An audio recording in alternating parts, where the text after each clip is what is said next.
voilà arrivé à la troisième partie de cette table ronde, hein, qui porte sur la culture et les littératures, les cultures et les littératures autochtones, rigoureusement au pluriel. J'y tiens beaucoup. Et je commence par présenter Marie-Ève Pradette, qui est au Québec. Je pense que vous êtes à Québec, n'est-ce pas, Marie-Ève? Voilà, qui est à Québec. Et voilà, je vous la présente immédiatement. Marie-Ève Bradette est professeure adjointe au département de littérature, théâtre et cinéma de l'Université Laval et titulaire de la chaire de leadership en enseignement des littératures autochtones au Québec, Maurice Lémire, depuis juin 2022. Ses recherches actuelles abordent l'hétérolinguisme des littératures de premier peuple au Québec comme modalité d'une histoire littéraire plurielle. Elle s'intéresse aussi à la représentation de femmes et de filles autochtones, voilà un fil rouge qui revient, aussi à la représentation aux violences genrées et à la ressignification de savoirs féminins, notamment dans la littérature des pensionnats.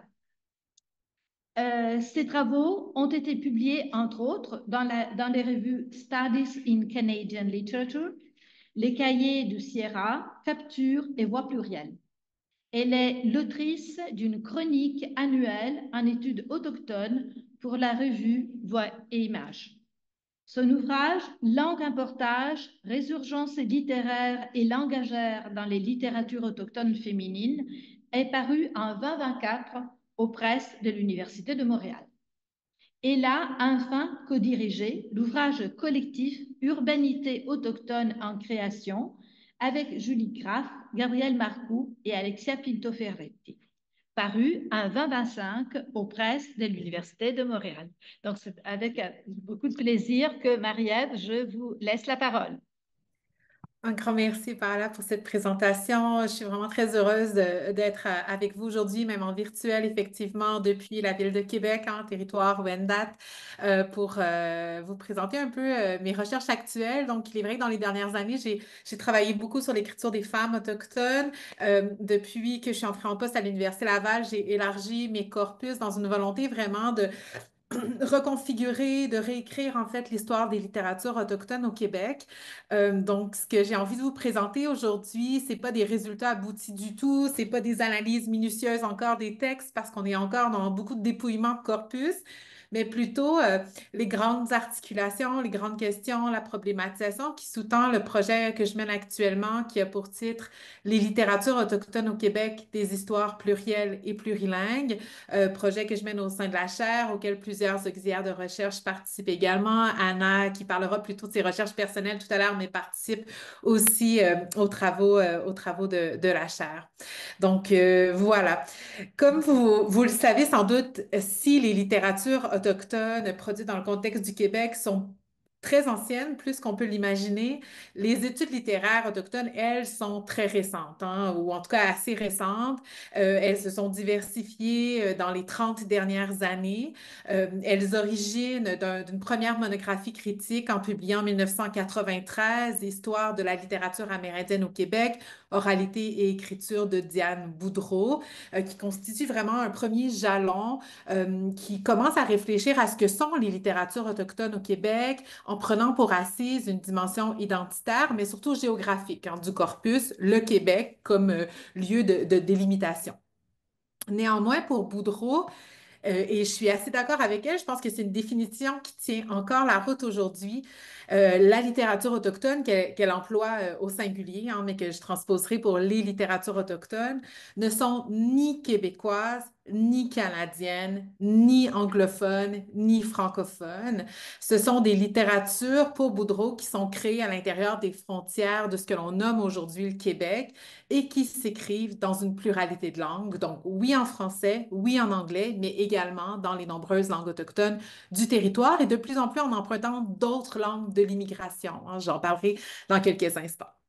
La même année que va paraître cette monographie de Boudreau, Charlotte Gilbert va publier un répertoire bibliographique des auteurs amérindiens du Québec en 1993. Donc, une première recension aussi très large, mais non exhaustive et non commentée de ce corpus-là. Il va falloir attendre le début des années 2000 hein, pour que vraiment les littératures autochtones, ou plutôt les études littéraires autochtones, trouvent un souffle assez pérenne. Et on doit ce travail à un chercheur d'origine italienne, Maurizio Gatti, qui, dans les années 2000, va faire un travail de terrain assez substantiel, parcourir les communautés autochtones au Québec pour aller récolter des textes, parfois inédits, parfois publiés, et lui-même publier une première anthologie, Littérature amérindienne du Québec, écrit de langue française, publié pour la première fois en 2004, réédité en 2008, puis réédité encore en 2024, il n'y a pas si longtemps. En plus de ces études hein, qui ont vraiment fondé le champ des études littéraires autochtones, en termes de monographie, on va trouver deux seules autres monographies qui adoptent une vision un peu transversale des littératures autochtones au Québec, celle de Nelly Duvic, qui va aborder le corpus de la littérature inuit ou nunavik, et plus récemment, la monographie de Myriam Saint-Gelais qui s'intitule Une histoire de la littérature inoue, donc qui vise vraiment à se pencher spécifiquement sur ce corpus de la littérature inoue. Donc, ces deux monographies visent une perspective historienne, bien sûr, mais en adoptant une approche héritée des États-Unis, celle du nationalisme littéraire autochtone qui va vraiment avoir la cote là, dans les années 80-90 aux États-Unis, qui vise à centrer l'étude sur la littérature d'une seule nation. À l'exception de la monographie de Duvic, tous ces ouvrages ont en commun au moins une chose, c'est de se pencher exclusivement sur les écrits produits en langue française. Donc, les œuvres, les corpus constitués, malgré que Boudreau elle-même disait que les littératures autochtones ne sont ni des littératures francophones ni anglophones, les corpus constitués par l'ensemble de ces chercheurs, ces chercheuses, vont se pencher vraiment seulement sur les écrits de langue française. Pourtant, parmi les 11 nations autochtones, puisqu'il y a bien 11 nations autochtones au Québec, hein, 10 Premières Nations et en plus de la nation inuit, plusieurs ont l'anglais aussi comme langue première ou comme langue seconde. On va penser aux Inuits, aux Kanien'kehá:ka, aux Naskapi, aux Mi'kmaq, aux Sioux, à certaines communautés Anishinaabe également qui ont adopté l'anglais comme langue seconde. Et un premier tour de piste nous fait nous rendre compte qu'une littérature produite en anglais au Québec existe bel et bien, produite en anglais dans le contexte autochtone, et ce, dès les années 1970 dans sa forme instituée telle qu'on la connaît aujourd'hui, avec le récit autobiographique Ganesh and Indian Girlhood de Jane Pachano. Mais on remonte aussi au moins au 19e siècle pour trouver des écrits ou bien manuscrits ou publiés par des auteurs principalement masculins autochtones, donc des récits de voyage de Noël à Nance, récits manuscrits au tout début du 20e siècle, produits en anglais. Des écrits de voyage, encore une fois, de Louis Jackson. En 1885, il va publier un récit de voyage intitulé Our Ganawaga in Egypt, qui raconte vraiment un voyage en Égypte. Un auteur, Kanien'kehá:ka, originaire de la communauté de Ganawagi, donc tout près de Montréal.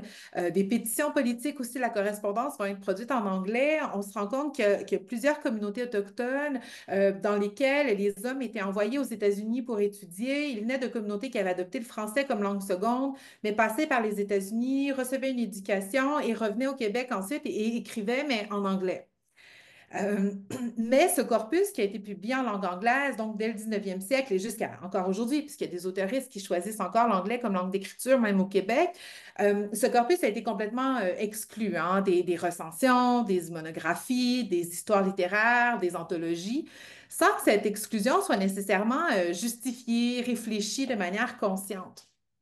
En fait, plus qu'une exclusion consciente, l'absence des œuvres littéraires autochtones produites en anglais au Québec semble en partie liée à un certain biais hein, qui érige la langue française comme la représentante, peut-être la seule représentante même, de la relation qu'entretiennent les écritures autochtones et donc les écrivains, les écrivaines avec le Québec sur le plan historique, sur le plan culturel également.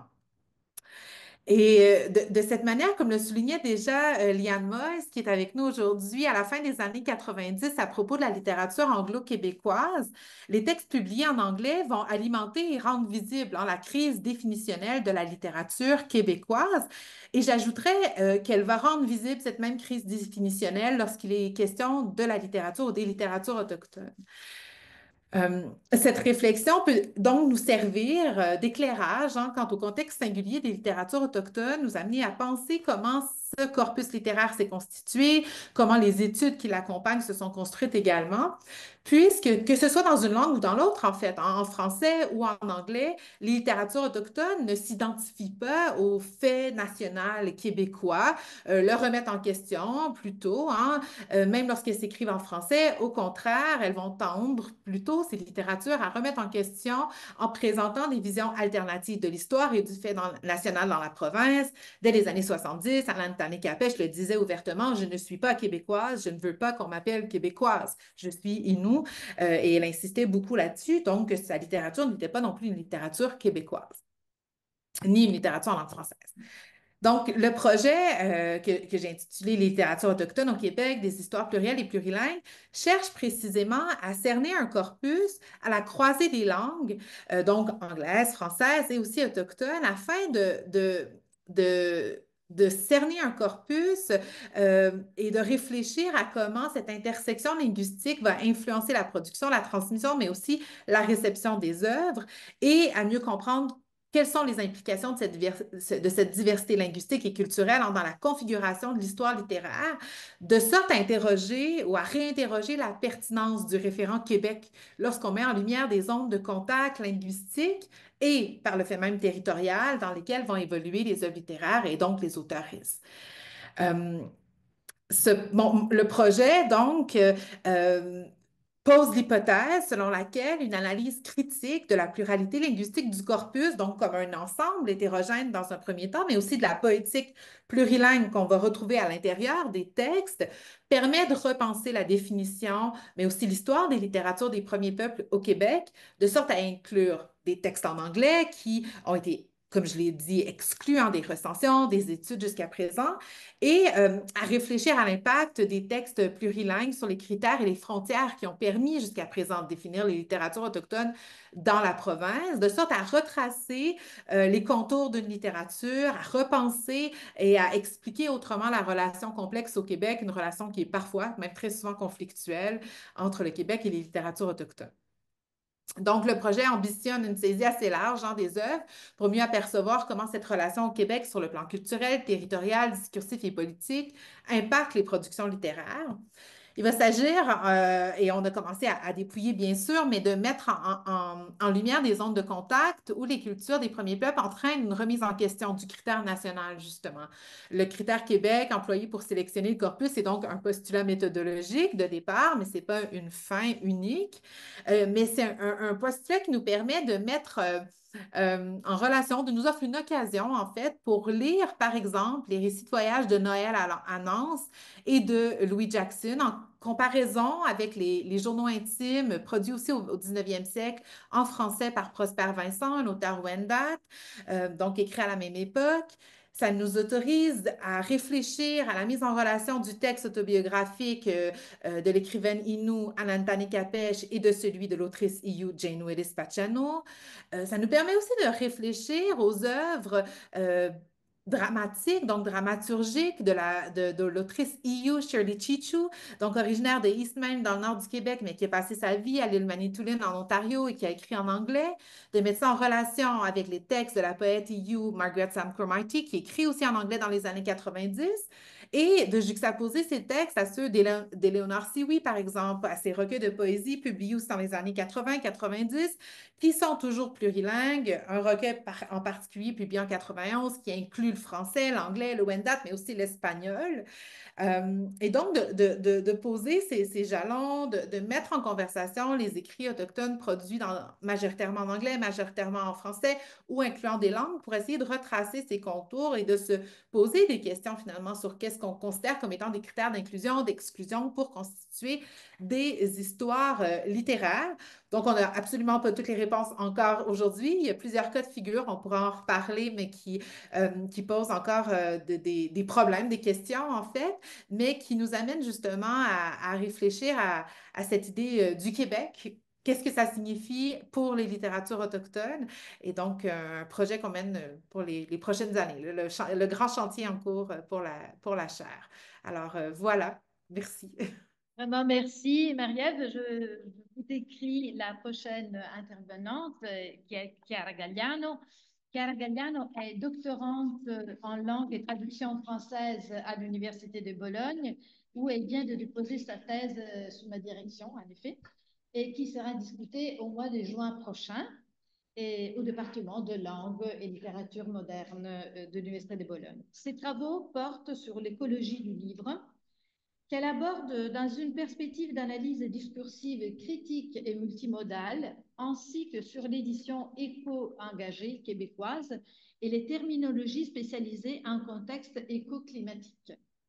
Elle est membre du réseau pan-latin de terminologie réalitaire de l'Association internationale des études québécoises, du Centre interuniversitaire de recherche sur les études québécoises et de l'Association pour l'écologie du livre.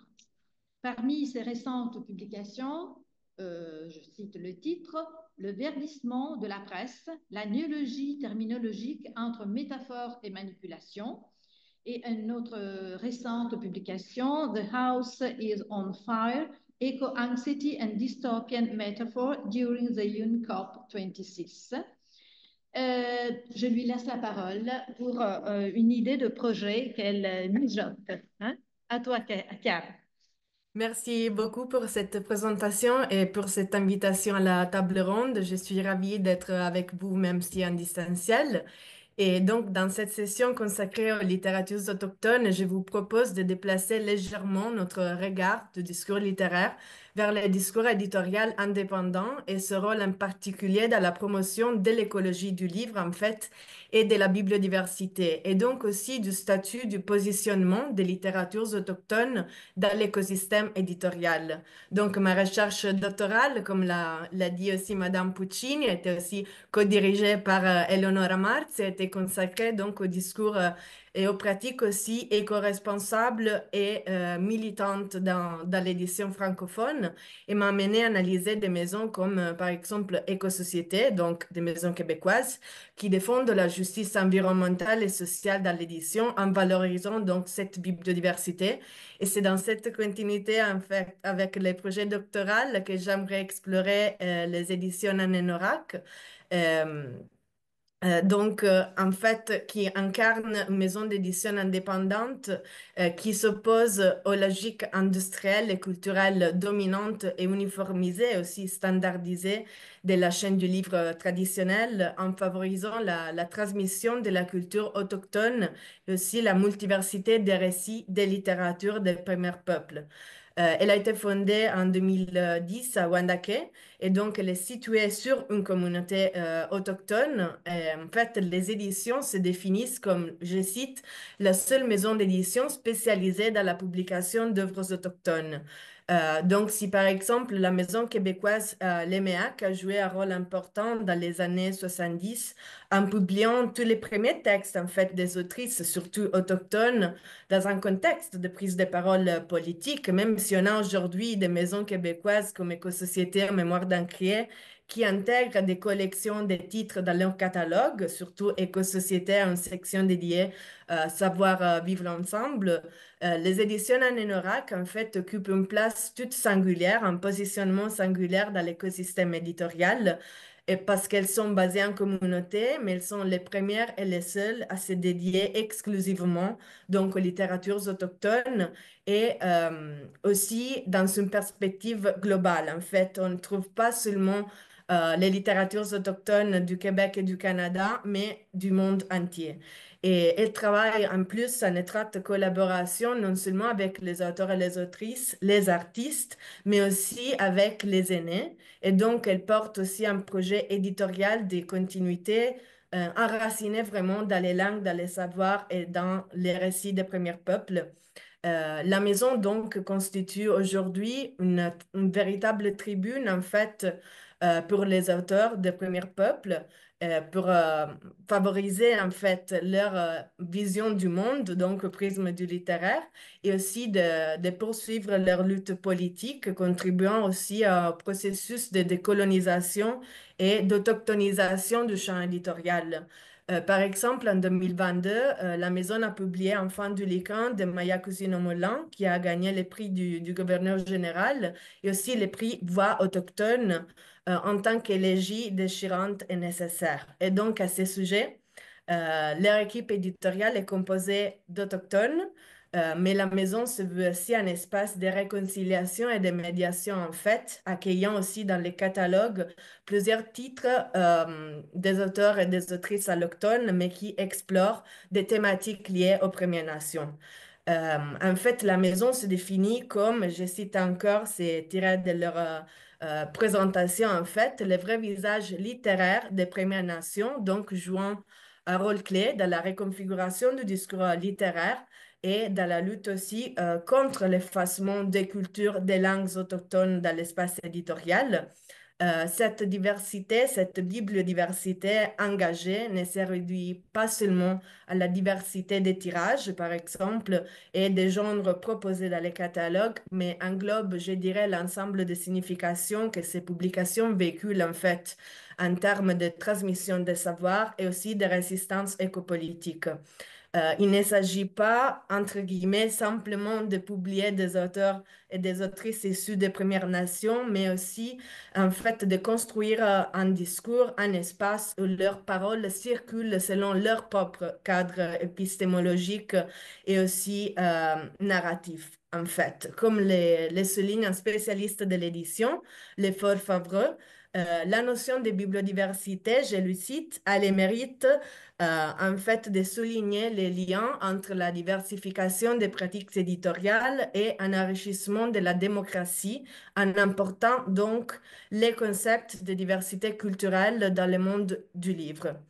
À ce propos, le logo de la maison, par exemple, présente la tortue, donc les symboles partagés par plusieurs communautés de la terre-mère nourricière, et on peut presque le lire à travers cette prisme de l'écologie du livre, de la bibliodiversité.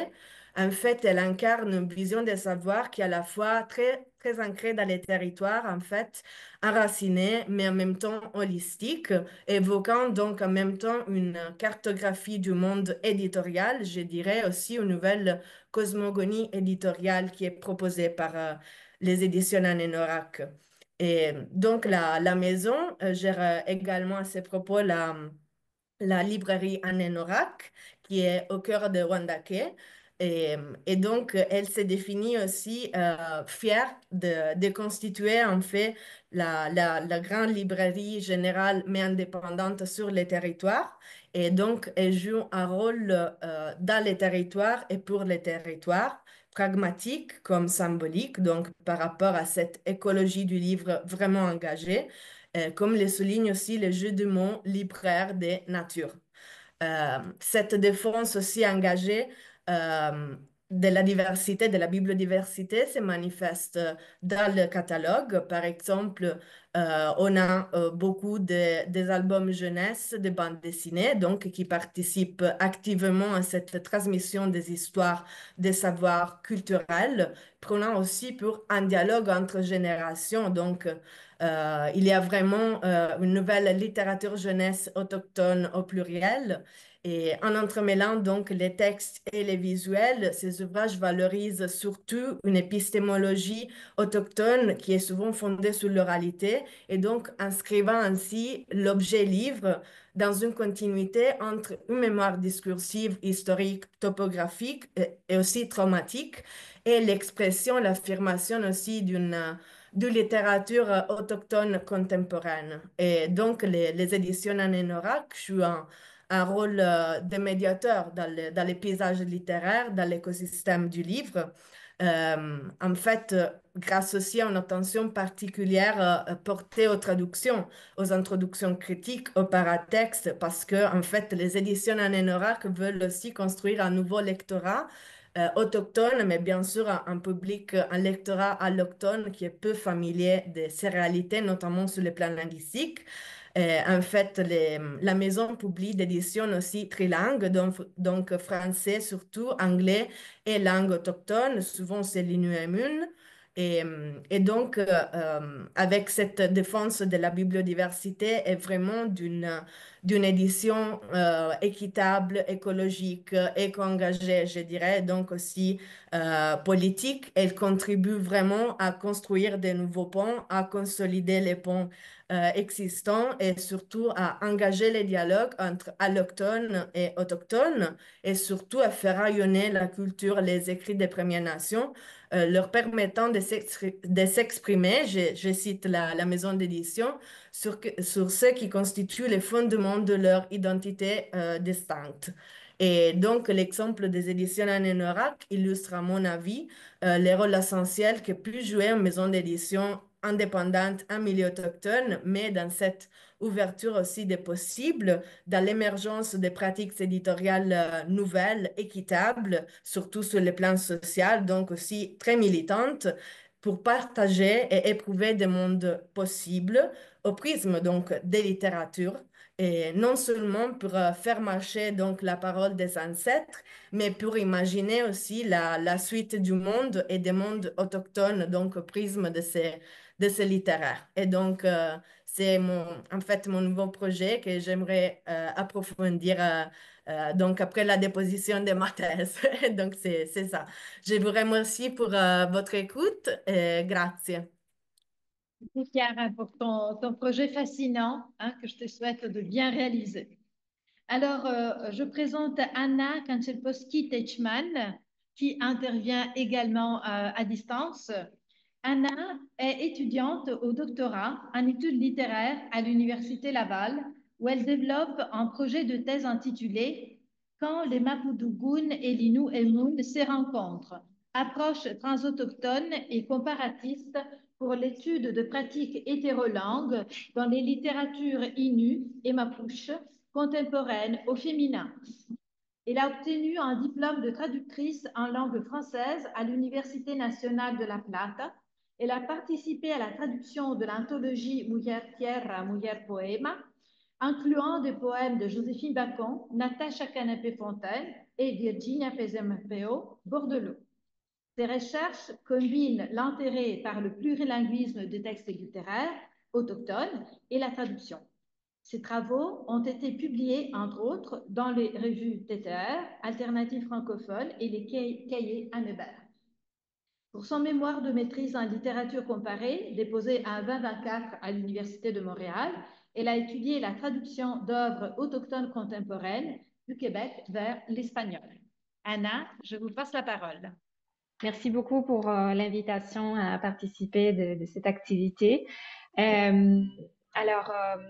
Oui, comme vous le mentionniez, mon projet de thèse avec ces très longs, très longs titres est consacré à l'étude comparative d'œuvres d'autrices Innu et Mapuches, donc autrices Innu du territoire du Québec et probablement aussi du territoire du Labrador et Mapuches de la Patagonie argentine, du sud de l'Argentine et du Chili, parce que moi-même, je viens de l'Argentine.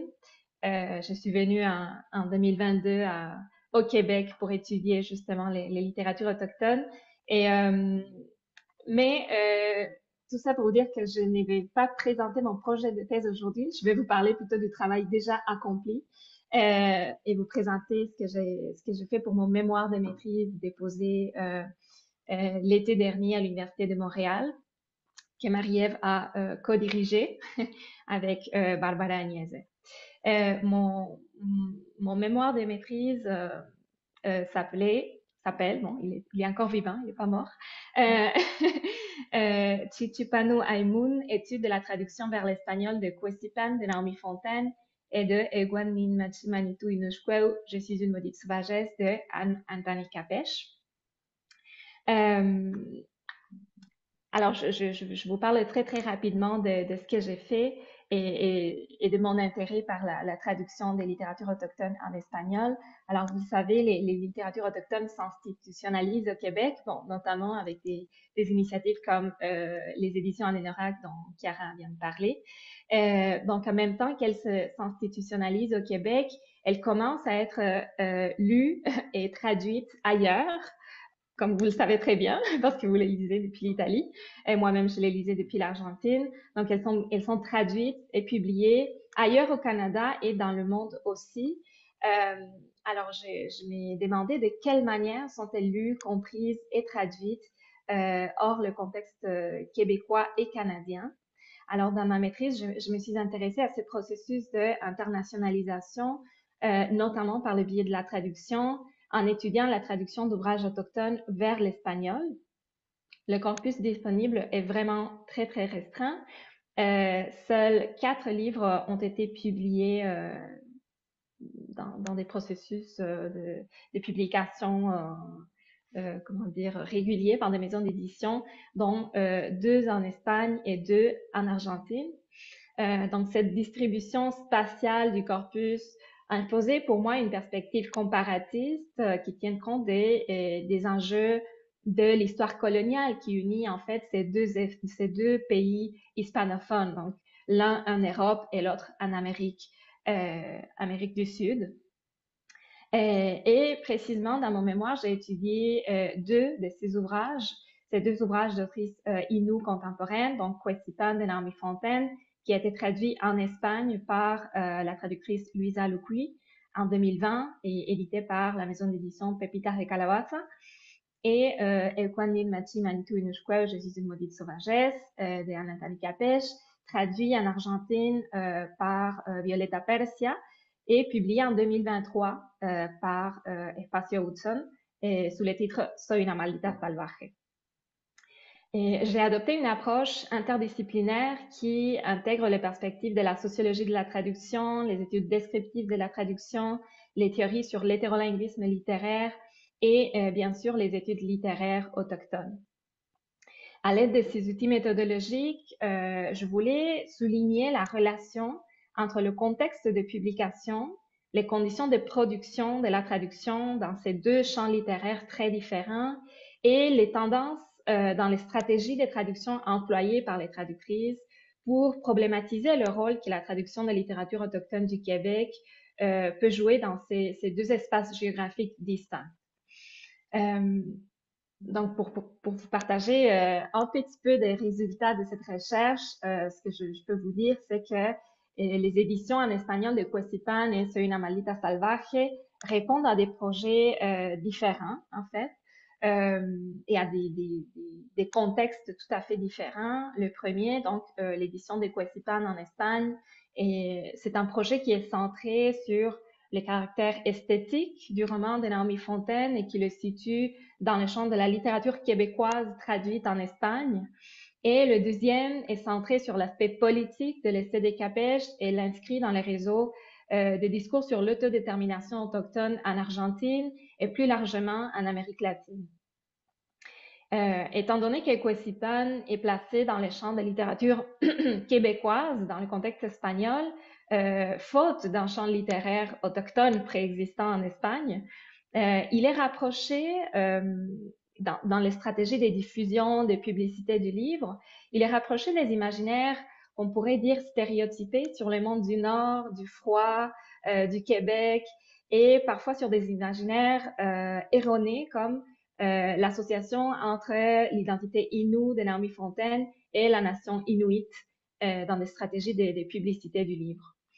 En même temps, les interventions de la traductrice au sein du texte, même si elles sont très attentives aux questions formelles, ne parviennent pas à rendre compte de la complexité qu'implique traduire certains termes en langue espagnole, comme c'est le cas du mot indien ou les mots en Innu Aimun. L'édition argentine du livre de Capech, au contraire, place le texte dans le contexte de littérature autochtone d'Amérique latine et surtout du discours intellectuel produit sur ces expressions littéraires. Pourtant, il s'agit d'une recontextualisation qui est malheureusement accompagné d'un manque de recherche, on pourrait penser, sur la réalité des premiers peuples du Québec, et aussi malheureusement d'un manque de ressources pour la révision et le travail que mériterait ce projet. Et en conséquence, la diffusion du livre reproduit elle aussi, encore une fois, la confusion entre Innu et Inuit. Et le texte donne à lire des interprétations erronées sur le terme lié à l'identité, comme par exemple le terme montagnaise que Anatole Capèche utilise dans son texte.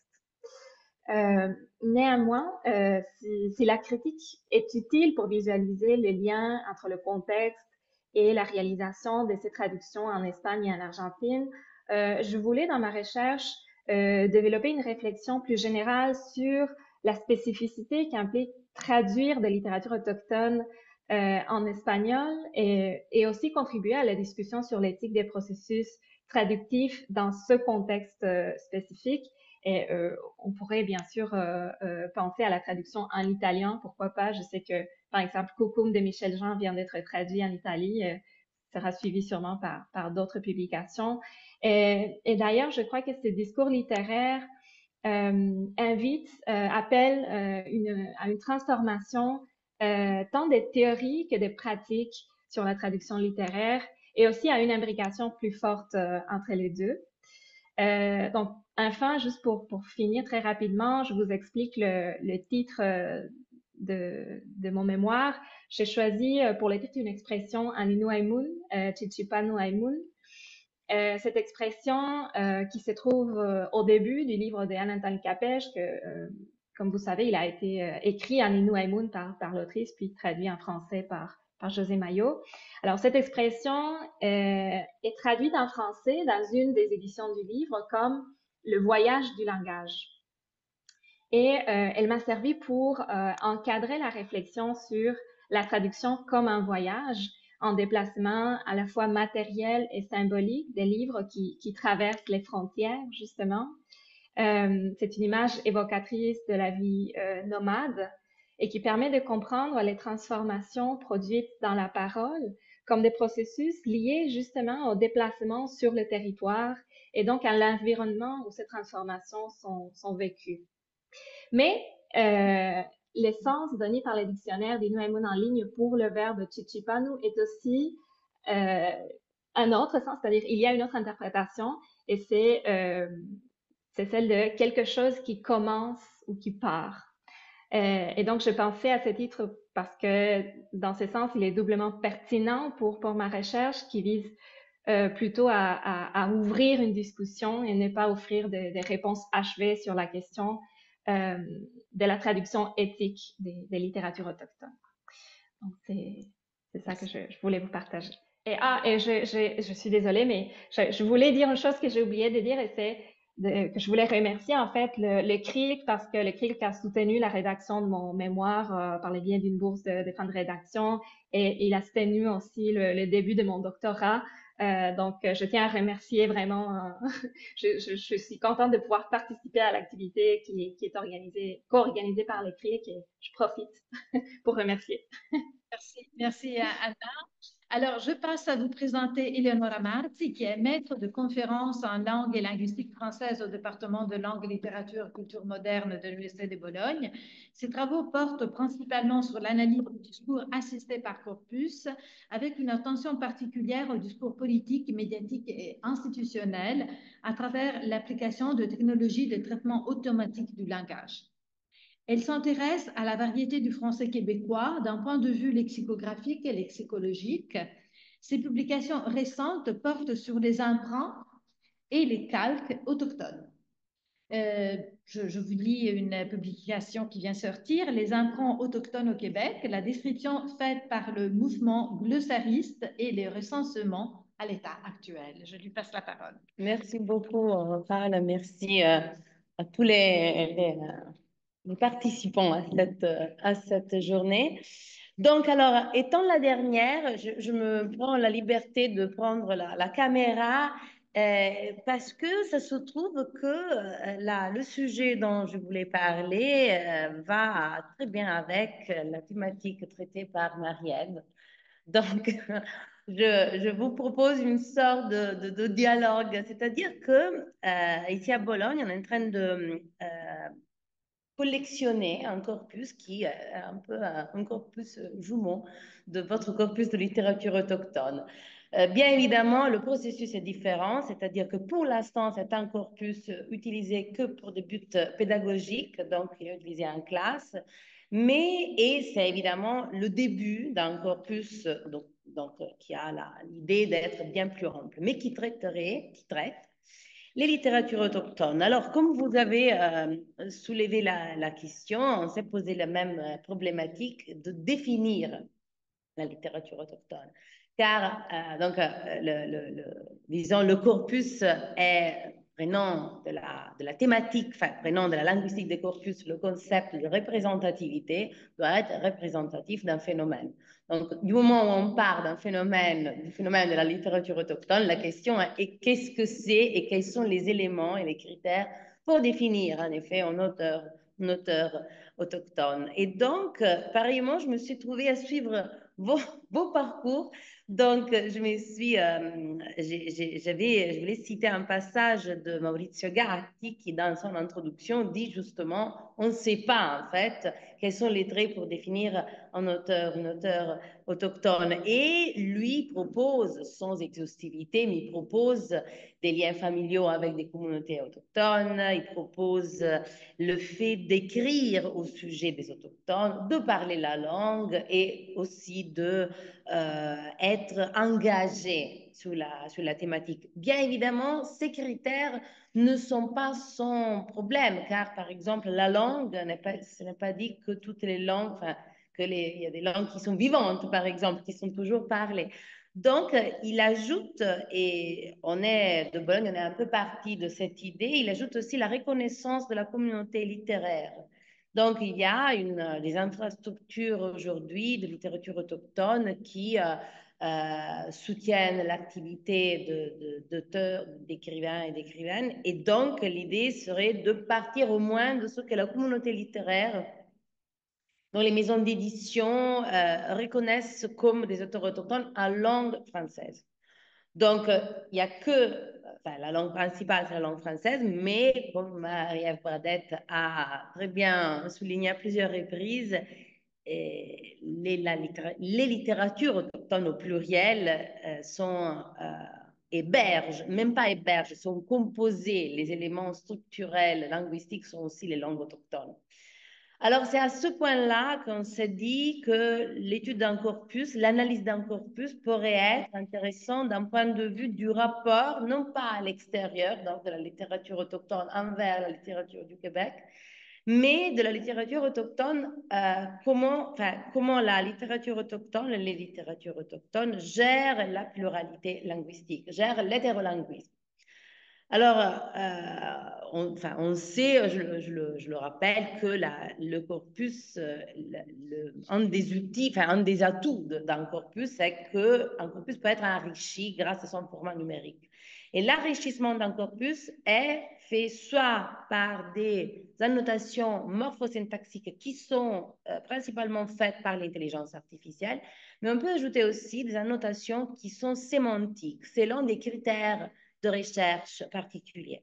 Donc, le corpus se trouve à être une première couche d'un outil qui peut être enrichi par plusieurs points de vue, par plusieurs catégories sémantiques. Et ce que nous avons fait comme premier travail dans notre petit corpus, qui pour le moment est composé par 500 000 mots et une douzaine d'auteurs, était de annoter tous les mots qui étaient des mots autochtones, mais qui n'étaient pas des calques ou des emprunts. Donc, des mots qui avaient été insérés à l'intérieur des récits, des poésies, pas parce qu'ils étaient rentrés dans la variété du français, on pense à toka ou on pense à mocassin, par exemple, ce sont des mots autochtones qui sont rentrés dans la variété du français, mais des mots qui étaient utilisés exprès pour donner un accès probablement à la culture autochtone ou une imaginaire qui justement n'était pas immédiatement transparent. Et le fait d'avoir annoté ces mots nous a permis de regarder par la suite comment ces mots ont été traités par un point de vue de traduction. Est-ce que le mot a été traduit? Est-ce que le mot a été mis entre guillemets? Est-ce que la traduction, c'est plutôt une explication le long du texte sans qu'il y a pas une note en bas de page? Il y a des notes en bas de page, il y a parfois des glossaires. Et donc, l'idée, c'était de voir si les mots, en fait, les mots culturellement partagés, ancien concept de Galisson, mais qui a encore une actualité, peuvent déformer l'espace discursif, en fait, et peuvent être des points d'accès à un imaginaire culturel à travers des structures discursives qui changent. Alors, dans notre petit exemple, nous avons vu qu'il y a 4 catégories de mots. Enfin, on a divisé ces mots en 4 catégories. Zoologie, botanique, facile. Et puis les objets culturels matériels et immatériels. Ou quand on parle d'objets culturels matériels, c'est un objet qui a été produit par la culture autochtone et qu'on peut un peu toucher, alors que les objets culturels immatériels, ce sont des objets produits plutôt des concepts, des idées liées, par exemple, au domaine de la spiritualité ou d'un aspect plutôt rituel plus que matériel. Et on a vu que du moment où on parle d'objets culturels immatériels, on se trouve devant une traduction qui n'est pas transparente. C'est comme si, encore une fois, c'est un début, mais c'est comme si la volonté de nommer des objets qui font partie de la culture mais qui ne sont pas concrets, est laissée à une force imaginatrice du lecteur ou de la lectrice qui doit reconstruire par rapport au contexte, bien évidemment, quel est l'objet dont on parle. Alors que, par exemple, pour d'autres objets ou pour des éléments liés à la botanique ou à la zoologie, on a parfois le glossaire, on a parfois la note en bas de page. Donc, c'était un exemple parmi d'autres qu'on a essayé de mettre en pratique, en fait, avec cette première version de ce corpus et voilà, qui nous sert en classe pour des buts pédagogiques, mais qui peut apporter une connaissance sur la manière dont au niveau micro, je dirais, dans l'univers textuel des littératures autochtones, comment les mots et les différentes langues se comportent et surtout comment ils déforment l'espace discursif. Voilà, ça c'était... voilà. Merci. Alors, avant de passer la parole au public, j'espère qu'il y aura quelques questions autour de ce volet de la table ronde. Et puisqu'on est là pour parler de projet, je dévoile un projet qui est en cours, qui est un numéro spécial de la revue Interfrancophonie, dans lequel il interviendront Marie-Ève Bradette, Anna, Eleonora, Eugénie et moi-même. Et pour vous dire à 2 mots, mais vraiment 2 mots sur une problématique qui m'intéresse actuellement, c'est bien la présence de la traduction, mais cette fois-ci à l'intérieur du texte, dans les romans ou dans les pièces de théâtre. Donc, dans ce cas, je vais observer la traduction qui se fait visible et audible dans le texte des pièces de théâtre et qui va construire une sorte de rhétorique de la présence de la traduction, une rhétorique qui va s'opposer évidemment à une rhétorique de l'effacement de la traduction. Je pense par exemple à La Forêt vive de Rémi Savard et beaucoup d'autres textes qui ont voulu mettre en scène et narrer les rites mythologiques, mais en effaçant la voix de l'autre. Et donc voilà, comme projectualité, je vous annonce que ce numéro va paraître en 2020-2026.